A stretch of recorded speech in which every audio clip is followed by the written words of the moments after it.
The battle is almost over for MEPs fighting for the abolition of roaming. They're the hefty surcharges for mobile SMSs, calls and internet use that we've long faced while mobile roaming in the EU. No more bill shock, says European People's Party MEP Pilar del Castillo, who's been steering the file in Parliament and in often torturous negotiations with member states. But, she adds, there are complexities. Pilar del Castillo, many thanks indeed for joining us. The European Parliament has wanted to push this through against the will of many member states. Why was it so difficult? And at the end of this process, what do European citizens get out of it? Well, finally, very much, I would say, leading by the determination of Parliament, of the European Parliament, we got this abolition of roaming charges, which will be in place, will be applied in June 2017, with a transitory period starting in April 2016, in which the maximum that companies can charge you, it is 4 times less than it is now. There will be soon a moment in which we can travel all through Europe without being worried about when we come back at home to find a bill shock, of any kind. Mm-hmm. Okay, well that brings us into our first question, because there are some hurdles still, there are some bridges still to cross before 2017 happens.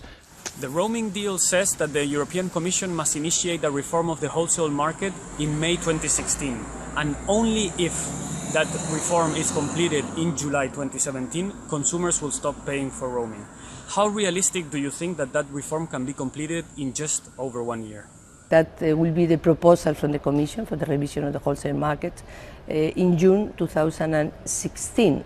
The roaming charges ends will be in June 2017. So there is a year in between, and I can say and translate to all users in the European Union, consumers, that we will have for sure on time the wholesale review. Let's have a look at things from the point of view of the operators themselves and hear what Aaron Samuelson has to say. Operators have costs for roaming. How come we're not allowed to charge for those costs? Yes, this is the concerns of operators, which is a legitimate one, of course. We are going to be in a situation in which the wholesale level will decrease, but it's going to be a situation in which really can be, reabsorbed. Let's have a look at our next question, which asks, what lies beyond that? Sure. My name is Bengt Bayer. I'm from the citizens' initiative Europeans for Fair Roaming.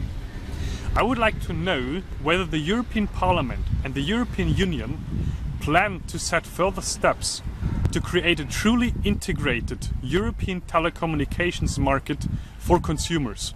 Interesting question. I must say that the developing of a single market, not only the digital or the telecom, was start 50 years ago for goods and services. It is something which is a slow process, but with at the end with a number of achievements.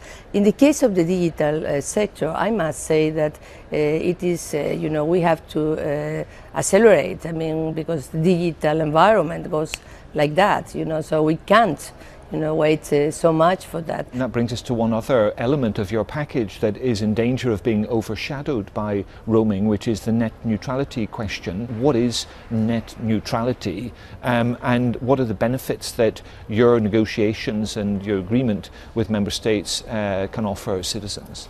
What it's about is that you have to guarantee that any consumer, any user can have non-discriminatory access to internet. Equal access. Exactly, equal access, and that they can, use whatever kind of equipment they want to use, that all kind of services can be, offered in the open internet and so on, so on, so on.